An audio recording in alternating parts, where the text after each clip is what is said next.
Frakes come in to direct who has such deep knowledge of stuff? Is that, do you have the opposite kind of experience? Oh yeah, it's yes, and I would say Frakes is probably one in my top five of favorite people in the entire galaxy.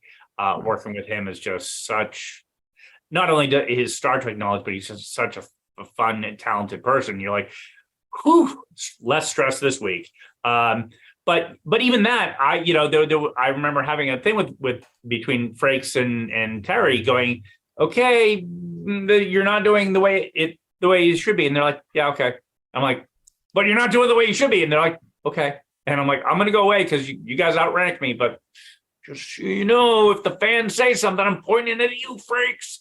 And no one noticed, so they were right and I was wrong. But it's that thing. But yes, having someone come in like Frakes helps. But then there's other people who don't know, and they're just like, "Yep, tell me what I need to know." And you give me the Star Trek stuff, I'll do the directing stuff. And if I do something that's not bumping on you, just tell me, and we'll fix it. So I have a few friends that work in the industry, and I went to film school in the 90s, and so I'm in my late 40s, and so they've been in the industry for a while. And when we talk, they're constantly talking about, how little money there is, how long the schedules are, how deliverables or deadlines, turnarounds are really quick. Days are extremely long. There's not a lot of free time for family and friends. And they would talk about mental health stuff, but the thing that they talked most about was reliance on drugs and stuff like that. Now, in the past few years, technologies have changed incredibly. You've had the pressures from COVID. Now you have to have COVID people on set just to make sure everything's going well so you can get your insurance bond. You've got pressure coming from the industry having an effect from people making their own DIY industry with TikTok, Instagram, and other social media. Have you seen, I'm assuming, because I've been seeing it myself, and I'm an outsider, just all of these pressures creating a mental health epidemic in the industry? oh yeah, 100%. And you just it's a stress, and it's seeing how people deal with the stress. And yeah, I mean, it's a very hard thing because no matter what happens, there's never, even though the budgets go up, people start talking about how much this show may cost or to do it. The expectations keep going up, the amount of time, and then that's the other thing. It's like, how do we save money? And they come up with all these crazy, stupid ways to save money that make people's heads explode. But head exploding doesn't cost money. So it just, they save money. So we're going to do that. Like this crazy concept of double up days. So like on The Boys, we did this a lot, which was so if you're shooting for 14 days on an episode, the first day and the last day of the episode, they'll shoot overlapping episodes. So, episode 7 will shoot on that day and episode 8. So they'll have two crews of people going, and they'll bring in additional people. And so there'll be two different things shooting on those first and last days, because then if you add that up over the course of the show, you're saving like 2 weeks of filming time, and all the costs, the sound stages, the rentals, the this, the that, it saves millions of dollars. But a lot of people are doing twice as much work because you have now two shows and then there's they bring in some new people, but some people are just doing twice as much work and for the same amount of money. So you're seeing quicker burnout? Oh yeah. I mean, it's like, and also that's the other thing, which is the industry has been growing exponentially over the last 15 years. There's so many shows, and then the skill set of people. It used to be a much tighter knit thing, and now the industry has gone global. So you have a combination of people that are really skilled, and a combination of people who are working on a ton of projects just because there's no one else available. Right. So there's a mixture, and then as horrible and whatever the COVID was, it exposed this really interesting thing where people are like, oh, remember that for that 6 months where I had to work from home and I didn't have to wear pants. I want to go back to doing that. I don't want to have to go into the office anymore. I was able to be at home with my kids and walk my dog whenever I wanted to do it and take care of my sick mother or whatever, and still do my job. And I didn't have to drive, especially in LA, like an hour to work every morning. People spend, you just think about it. It's like in traffic, an hour to work, an hour home. That's 2 hours of your life that you spend sitting in a box. And if you are working from home, you don't have to do that. And you save all that. So I have so many people that are like, yeah, I don't want to go into the office anymore. And the studios are saying, well, that's less office space. That's less things that we have to do. And, especially during COVID, it's like, oh, that's one less COVID test to do. That's great. I'm like, okay, but now I have all these people disconnected. It used to be that hive mind where everyone would sit around a conference table, share ideas and things. Now everyone's sitting at home doing their own thing, not looking at the desk of the guy next to him and see what he's doing, being inspired by it and connecting and seeing, oh, he's doing this. My wall that I'm doing here, it has to go up against his wall that's there. They need to match, because they're sitting at home, you get there and then the walls end up like that. And then you have to redo it all. So, but that was a big issue during Picard because, I assembled the dream team, as everyone calls it, of Star Trek designers. And it wasn't until just recently in Vegas that we were all in the same room together. So we were never in the same room together while we were doing the show. Is there something that you found that you do to kind of keep your stress level down? No, you just have to find a version of Zen, but it's hard because it doesn't. Film production doesn't stop. It's a bulldozer that just keeps rolling forward, and it's like you have to find a way to put the blocks in front of the bulldozer, otherwise it doesn't stop.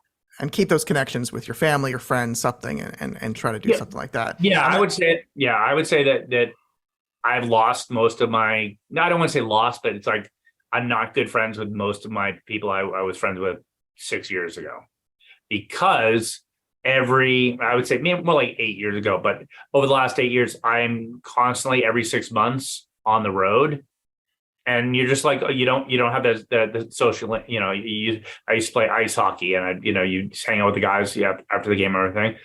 But if you're not playing hockey, you're not hanging out with the guys, you don't talk to the guys, your thing, or whatever it happens to be. I did, back to back. I was in Atlanta for 4 jobs. So I was in New Mexico for 2 different jobs, New Orleans, Toronto for multiple jobs. So you're never in the same place. And it's like you just, so you lose and then you just land in there and say, well, what do you do in Atlanta when you don't know anyone and you have to reestablish things? So it's a real challenge. And I know that a lot of people, that's a major impact for people. And it's going to be a bigger impact coming out of the strike because, the money, I would like to say, studios, please take the money out of your pockets and put it into the thing. But in the same token, people are going to want bigger shows and they want whatever. So they're not going to say, oh, we'll do a smaller version of Game of Thrones. It's like, well, no, you're going to still want this version of Game of Thrones. You just will have this much money. So you'll have to figure out how to do this for this. And, and usually what it is it's with, my team having 4 less guys or, whatever it is. So we're sort of inundated with prequels, right? We have been since 2000. And, when you're thinking about creating a prequel or us as audience watching prequels, it seems like there would be, in production design, like this almost restriction where where things are going to be in the story, in the storyline future. And so, maybe you're sort of restricted in what you can sort of conceive of because that the X has to end up to Y. Whereas in Picard, you had this like history, but like the future could be anything. Is that true, or did are they the same sort of thing? To a certain extent. I mean, the future can be whatever, but the problem is what that Hollywood has is, and again, it's not the writers having been there. It's the idea that the studios want something marketable. I mean, if you think about it, Barbie's been sitting there for decades. No one did it. And it's like, and what Greta Gerwig did with that is magic. It's perfect. I saw the movie. It's like people, I love that people are complaining. I'm like, it's Barbie. I had a guy angrily walk out during my first screening of it, and it was wild.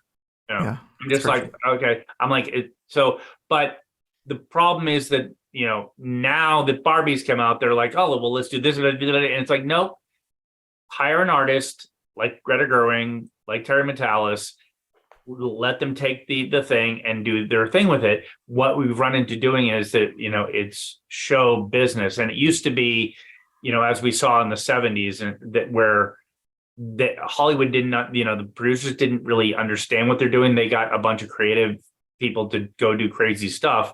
I mean, can you imagine going into a studio right now and pitching Caddyshack?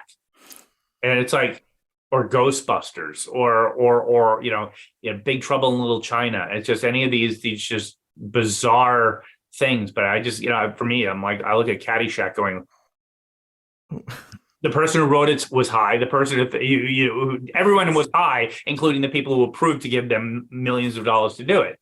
But now that's not a thing at all. It's all this super corporate, analyze what's the IP type of thing. Yeah. And then you end up, and then, to the extent that we're still doing, that it's faded a little bit, but not really, reboots. It's like, name me a reboot other than maybe like Galactica that had that in any way came close to what the original did. I mean, I was talking with some friends about it, and we were going down the list of things like RoboCop and Conan and Total Recall and just Dirty Dancing and Footloose, and it just, you're going, wait, they remade, and you can just keep going on the ones that you're just going, and you're like, I don't remember that, or you saw it and you're like, why? And it's like no one remembers the new RoboCop movie, like no one, and yet the original is still classic, still out there, but it's like, but the studio will keep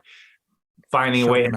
Yeah, and Disney's now found the creative way to do it was, we're going to take our animated films, make them live action, and they've got that whole thing, and then and every comic book that's out there that's getting adapted. And I mean, I've done, had I actually done Ghost Rider, I would have done 4 Garth Ennis projects that he had worked on that I'd brought to screen. So it's like any comic book that's out there is being done and being mined for things. So because people are like, well, the comic book, people like it, so we'll do it. And then when they do the comic book, they're like, well, we don't want it to actually be like the comic book. We want to kind of like the comic book, but we're going to do our own thing. And then, yeah. Well, so originality is being forced out. I think it is. And it's like, because originality is scary. I mean, I would say if you look at someone like James Cameron, Avatar is, people should study that film and the intellect that went into that film, knowing that he created this whole mythos in his head, designed the process to shoot it the 3D. And again, you see 3D, it's not really a thing in the theaters anymore. It was like a hot thing for a while. It's because, much like the nostalgia, 3D is a tool that all of a sudden they just started, using it to paint houses with. And it's like, no, Cameron used that tool, and the new one did it just as, I mean, I don't want to say just as well, I think very well. But the fact that Avatar 2 is one of the top grossing movies of all time makes absolutely no sense whatsoever, because it's like, it was set up to fail. Everyone after the fact, like, Avatar 1 was this, the story was this, and then the new one comes out, and it's like, oh yeah, I kind of like this. And then it's like, and it does huge numbers, and you're like, he just did it again. how did he do that? And although I wonder how much of that is post-COVID kind of getting back into theaters too. Again, like with Top Gun and all that stuff. Again, it's a thing. But but that said, you look at camera